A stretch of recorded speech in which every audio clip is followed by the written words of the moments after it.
ইউরোপের সেনজেনভুক্ত দেশ এবং ইউরোপিয়ান ইউনিয়নভুক্ত দেশ পোল্যান্ডে যারা স্টুডেন্ট ভিসায় যেতে চান, তারা এই যে সম্পূর্ণ প্রসেসটা, অ্যাডমিশন থেকে শুরু করে ইন্ডিয়ান ভিসা, টিউশন ফি, আপনার অ্যাপয়েন্টমেন্ট, এই সম্পূর্ণ প্রক্রিয়াটা অনেকেই জানতে চান। তো আমি এই ভিডিওতে মতো শেয়ার করব স্টেপ বাই স্টেপ আপনি কিভাবে অ্যাডমিশন থেকে ভিসা পর্যন্ত নিয়ে পোল্যান্ড পর্যন্ত যেতে পারবেন। তো যারা পোল্যান্ড স্টুডেন্ট ভিসায় যাওয়ার ন্যূনতম ইচ্ছা আছে বা মাথায় আছে যে আপনি পোল্যান্ডে অ্যাপ্লিকেশন করবেন, এখনো সময় আছে। এটা মে জুন 2 মাস আপনি অ্যাপ্লিকেশন করতে পারবেন। জুলাইতেও অ্যাপ্লিকেশন করা যাবে, কিন্তু আপনি এই সময়টাতে অ্যাপ্লিকেশন করেও কিন্তু সেপ্টেম্বর ইনটেক ধরতে পারবেন, কারণ পোল্যান্ডে অ্যাপ্লিকেশন শুরুই হয় লেটে, মার্চের দিক থেকে শুরু হয়, জুন জুলাই পর্যন্ত চলে। কিন্তু আমরা রেকমেন্ড করব না যে মে বা জুনের পর থেকে আপনি আর অ্যাপ্লিকেশন করেন, কারণ পরবর্তীতে আপনার ইন্ডিয়ান ভিসা করে পোল্যান্ডে ভিসা করাটা আপনার খুবই ডিফিকাল্ট হবে। তাই আমার রেকমেন্ডেশন হচ্ছে এই ভিডিওটি সম্পূর্ণভাবে দেখবেন এবং স্টেপ বাই স্টেপ গাইড পেয়ে যাবেন। তো চলুন চলে যাই মূল আলোচনায়। হাই ডিয়ার ভিউয়ার্স, আমি এস.এম. শামস সৈকত, ফিনল্যান্ডের হেলসিঙ্কি সিটি থেকে আপনাদের সবাইকে জানাচ্ছি স্বাগতম স্টাডি ওয়ালবিডির পক্ষ থেকে। আমরা স্টাডি ওয়ালবিডি ইউরোপে 8টি দেশ নিয়ে কাজ করি, তার মধ্যে অন্যতম দেশ হচ্ছে পোল্যান্ড। যদিও এই দেশের ভিসা রেশিও অনেক ফ্লাকচুয়েট করে, কিন্তু মানুষের আকাঙ্ক্ষার কারণে আমি কিছু ভিডিও করি, যেহেতু আমি পোল্যান্ডে পড়াশোনা করেছি এই প্রেক্ষাপটে। আর এই পোল্যান্ডের আমরা প্রফেশনাল সার্ভিস দিয়ে থাকি। আমার যে নাম্বারটা দেওয়া আছে এই নাম্বারটাতে যোগাযোগ করতে পারেন, আমার ঢাকা অফিসের নাম্বার। এছাড়া আমাদের অফিসে গিয়ে যোগাযোগ করতে পারেন পোল্যান্ডের স্টুডেন্ট ভিসা প্রসেস নিয়ে। তো চলুন চলে যাই মূল আলোচনায়। স্টেপ 1 হচ্ছে আপনার ডকুমেন্টেশন, অর্থাৎ আপনার যদি ব্যাচেলর কেউ application, SSC HSC certificate, transcript original তুলে ফেলবেন। ইদানিং যেটা হয় প্রভিশনাল সার্টিফিকেট অনেকের আছে, এই প্রভিশনাল সার্টিফিকেট থাকলে অ্যাপ্লিকেশন দিয়ে অরিজিনাল সার্টিফিকেট অর্থাৎ মেইন সার্টিফিকেটটা তুলে ফেলবেন, কারণ প্রভিশনাল সার্টিফিকেট দিয়ে কিন্তু আপনি ভিসা পর্যন্ত যেতে পারবেন, কারণ এখানে ডকুমেন্টস লিগালাইজেশনের প্রয়োজন হয়।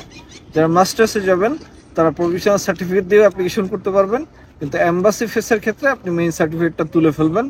হ্যাঁ, প্রভিশনাল সার্টিফিকেট দিয়েও কিন্তু ভিসা হয়, কিন্তু সেক্ষেত্রে আপনাকে অবশ্যই পলিশ কনসুলেট থেকে এটা লিগালাইজেশন করতে হবে। এটা মাস্টার্সের ক্ষেত্রে প্রযোজ্য, বাট ব্যাচেলর ক্ষেত্রে প্রযোজ্য না। ল্যাঙ্গুয়েজ সার্টিফিকেট সবসময় বাধ্যতামূলক না, এমওআই দিয়েও মাস্টার্স অ্যাপ্লিকেশন করা যায়, কিন্তু আপনার ইংলিশ জানাটা বাধ্যতামূলক, কারণ পোলিশ কনসুলেট এবং আপনার যদি ল্যাঙ্গুয়েজ সার্টিফিকেট না থাকে সেক্ষেত্রে অনেক ইউনিভার্সিটি ইন্টারভিউ নিয়ে থাকে।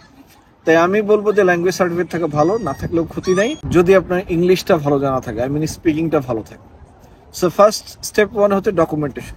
স্টেপ 2 হচ্ছে আপনাকে ইউনিভার্সিটি এবং প্রোগ্রাম সিলেকশন করে অ্যাপ্লিকেশন করা। এখন আপনি আপনার ব্যাকগ্রাউন্ড হিসেবে রেলিভেন্ট প্রোগ্রাম চুজ করবেন। আপনি ডিরেক্টলি রেলিভেন্ট না হলেও অ্যাটলিস্ট যাতে পার্শিয়ালি রেলিভেন্ট হয়, এক্ষেত্রে আপনার ভিসা ইন্টারভিউ বা ইউনিভার্সিটি ইন্টারভিউটা আপনার যে সহজ হবে, ভিসা পাওয়াটা সহজ হবে। একদম অপোজিট টাইপের সাবজেক্ট নেবেন না। স্টেপ 3 হচ্ছে আপনার অ্যাপ্লিকেশনের পরে আপনার যখন অফার লেটার আসবে, আপনি হচ্ছে টিউশন ফি দেবেন। এই টিউশন ফি সবসময় নিজের অ্যাকাউন্ট থেকে দিবেন। নিজের অ্যাকাউন্ট থেকে দিলে সুবিধা হচ্ছে যদি কোনো কারণে আপনার ভিসা রিজেকশন হয়, টিউশন ফিটা আপনার অ্যাকাউন্টেই চলে আসবে। আর পোল্যান্ডের ইউনিভার্সিটিগুলো টিউশন ফি সাধারণত 1 মাসের মধ্যেই ব্যাক দিয়ে থাকে রিজেকশন হওয়ার পরে আপনি যখন অ্যাপ্লিকেশন করবেন রিফান্ডের।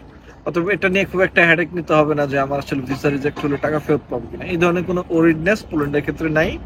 স্টেপ 4, আপনি যখন টিউশন ফি দিয়েছেন আপনাকে যেটা করতে হবে, আপনার যদি ব্যাচেলরের ক্যান্ডিডেট হন তাহলে অবশ্যই আপনার অফার লেটারের আগেই পলিশ অর্থাৎ পোল্যান্ডের ডকুমেন্টস পাঠিয়ে যে সিটিতে আপনি অ্যাপ্লিকেশন করছেন ওই সিটির থেকে আপনার ডকুমেন্টসটা পলিশ ল্যাঙ্গুয়েজে কনভার্ট করে ওটাকে পলিশ সার্টিফিকেট অর্থাৎ ওদের আপনার লিগালাইজেশনটা পোল্যান্ড থেকে হবে। কিন্তু মাস্টার্সে যারা, তাদের ব্যাচেলার সার্টিফিকেট এবং ট্রান্সক্রিপ্ট অরিজিনাল কপি, বিশেষ করে সার্টিফিকেট, ট্রান্সক্রিপ্ট লাগবে না, আপনার পলিশ কনসুলেট নিউ দিল্লিতে বাংলাদেশের লিগালাইজেশনের পরে ওখানে পাঠিয়ে আপনি লিগালাইজেশন করে আনবেন। আর এই লিগালাইজেশন প্রক্রিয়াটা খুবই ইম্পর্টেন্ট এবং ডকুমেন্টস লিগালাইজেশন প্রক্রিয়াটা এরপরে স্টেপে আসবে, অর্থাৎ স্টেপ 4 হলো ডকুমেন্টসগুলো লিগালাইজেশন করা। স্টেপ 5 হচ্ছে আপনি যে অফার লেটার পেয়েছেন আপনার ইউনিভার্সিটির, আপনি ডরমিটরি কনফার্ম করবেন, অর্থাৎ যেটাকে বলা হয় অ্যাকোমোডেশন। এই অ্যাকোমোডেশন লেটার ভিসার অন্যতম একটা গুরুত্বপূর্ণ ডকুমেন্টস। আপনার ইউনিভার্সিটি থেকে এই অরিজিনাল ডকুমেন্টসগুলো কুরিয়ারের মাধ্যমে নিয়ে আসবেন। মনে রাখবেন পলিশ কনসুলেট সবসময় অরিজিনাল ডকুমেন্টসটা অ্যাকসেপ্ট করে। তো সেক্ষেত্রে আপনার final acceptance letter, payment confirmation, accommodation letter, এই 3টা ডকুমেন্টস আপনি কুরিয়ারের মাধ্যমে নিয়ে আসবেন। এটাই হচ্ছে স্টেপ 5। স্টেপ 6 হচ্ছে আপনার ভিএফএস বা পলিশ কনসুলেটে অ্যাপয়েন্টমেন্ট বুকিং। আমি কেন ভিএফএস বা পলিশ কনসুলেট বললাম, পোল্যান্ড এম্বাসির মাঝে মাঝে নষ্ট হয়। একবার ভিএফএস এর থ্রুতে নিতে হয়, একবার পলিশ কনসুলেট থেকে নিতে হয়। যে থ্রুতেই নিতে হোক, যে সময় আপনি অ্যাপ্লিকেশন করবেন, আপনি সেই থ্রুতে আপনার অ্যাপয়েন্টমেন্টটা বুকিং করা। আর এই অ্যাপয়েন্টমেন্ট বুকিংটা মনে রাখবেন, যদি পলিশ কনসুলেট ওয়েবসাইট থেকে করতে হয়, এটা কিন্তু ড্র সিস্টেম। আর ভিএফএস থেকে হলে ডেট অ্যাভেলেবল দেখাইলে আপনি নিতে পারবেন, কিন্তু ভিএফএস থেকে আরও বেশি জটিল, কারণ ভিএফএস এ অনেক সময় লগ ইন করা যায় না বাংলাদেশ থেকে, হ্যাকারদের মাধ্যমে নিতে হয়। এটা আর একটা কমপ্লেক্সিটি, বাট অ্যাপয়েন্টমেন্ট নেওয়া যাবে, অ্যাপয়েন্টমেন্ট কোনো সমস্যা না। এবার আসুন, আপনার অ্যাপয়েন্টমেন্ট বুক হয়েছে, স্টেপ 7 আসবে হচ্ছে ইন্ডিয়ান ভিসা করা।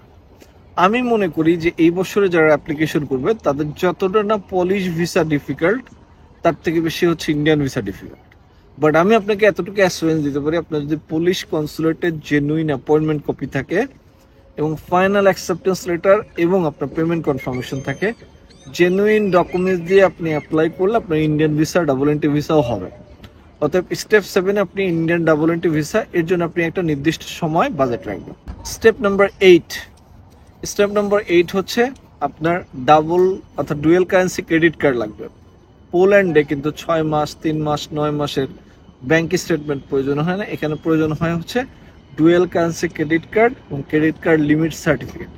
এই ক্রেডিট কার্ড লিমিট সার্টিফিকেট এবং আপনার যে ফিক্সড ডিপোজিট করে যে ক্রেডিট কার্ড নিয়েছেন, এই ডকুমেন্টসগুলোই আপনার হচ্ছে ব্যাংক হিসেবে দেখাতে হয়। এক্ষেত্রে এটা 1 থেকে 2 মাসের হলেও কোনো সমস্যা নাই। অতএব আপনার যে আগের থেকেই ব্যাংক ওপেন করতে হবে এমনটা করতে হবে না। আপনার যদি টাকা থাকে, অফার লেটার পাওয়ার পরেও এটা করতে পারবেন। তো এই ডকুমেন্টসটা খুবই গুরুত্বপূর্ণ, এই জন্য আমি এটা মেনশন করলাম স্পেসিফিকভাবে, যদি অন্যান্য ডকুমেন্টসের কথা বলছি। এটা হচ্ছে স্টেপ 8। স্টেপ 9 হচ্ছে আদার ডকুমেন্টস অ্যারেঞ্জ। আদার ডকুমেন্টসের মধ্যে আছে insurance, air ticket reservation, visa application form, আপনার স্পন্সর এফিডেভিট, এইগুলো হচ্ছে আদার ডকুমেন্টস। এগুলো রেডি করবেন, ইন্ডিয়ান এয়ার টিকিট কেটে ইন্ডিয়াতে যাবেন নির্দিষ্ট ডেটের আগে। আর স্টেপ 10 হচ্ছে আপনি ফাইলটা জমা দিবেন। ফাইলটা জমা দেওয়ার পর অনেক সময় সঙ্গে সঙ্গে ইন্টারভিউ নেয়, অনেক সময় 1 সপ্তাহের মধ্যে আপনাকে কল করে ইন্টারভিউর জন্য। এই ইন্টারভিউর প্রিপারেশন নেবেন। আর ইন্টারভিউর প্রিপারেশনের পর আপনি যখন ফাইল সাবমিট করে ফেলছেন, আপনার আর কোনো কাজ নাই, এখন অপেক্ষা ছাড়া কোনো কাজ নেই। আপনার যদি ভিসা হয়, আপনার ভিসা স্ট্যাম্পিং হবে, না হলে আপনাকে একটা রিজেকশন লেটার দিবে। আর পোল্যান্ডের ক্ষেত্রে যেটা ওয়ার্স্ট কেস সিনারিও, সেটা হচ্ছে 9 নম্বর এবং 10 নম্বর দেয়, এটা হচ্ছে ডাউট। আর এদের ডাউটের আসলে কোনো ওষুধ নেই। আমি এখন পর্যন্ত পোল্যান্ডে যে ডাউট দেয় এটার কোনো ওষুধ পাইনি। বাট আমরা যেটা করছি, একবার শুধু চ্যালেঞ্জ করে এদের ভিসাটা নিতে পেরেছিলাম। বাট এই চ্যালেঞ্জ করাটা, আপনি যদি জেনুইন ক্যান্ডিডেট হন, আপনি যদি নিজে কনফিডেন্ট হন, চ্যালেঞ্জ করে ভিসা নিতে পারবেন, অর্থাৎ সেকেন্ড পার্ট রি-আপিল করে। বাট সেক্ষেত্রে আপনাকে আরও 20-25 দিন থাকতে হবে। এই যে একটা বিষয়, এই যে টোটাল প্রসেসটা। আর আমি আর একটা বিষয় মেনশন করি যে আমরা যেহেতু পোল্যান্ডে এর আগেও অনেক ভিসা করছি, রিজেকশনও খেয়েছি, এটাও সত্য কথা। কিন্তু বাস্তবতা যেটা, সেটা হলো পোল্যান্ডের ভিসা পেলে পাওয়াটা কঠিন, কিন্তু পোল্যান্ডের ভিসা পাইলে লাইফটা সহজ হয়।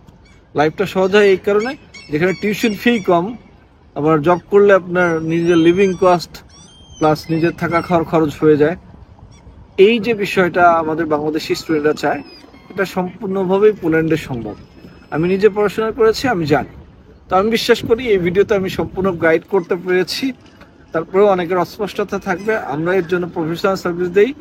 তো আমাদের অফিসে যোগাযোগ করতে পারেন। Thank you very much for watching my video. Have a nice day.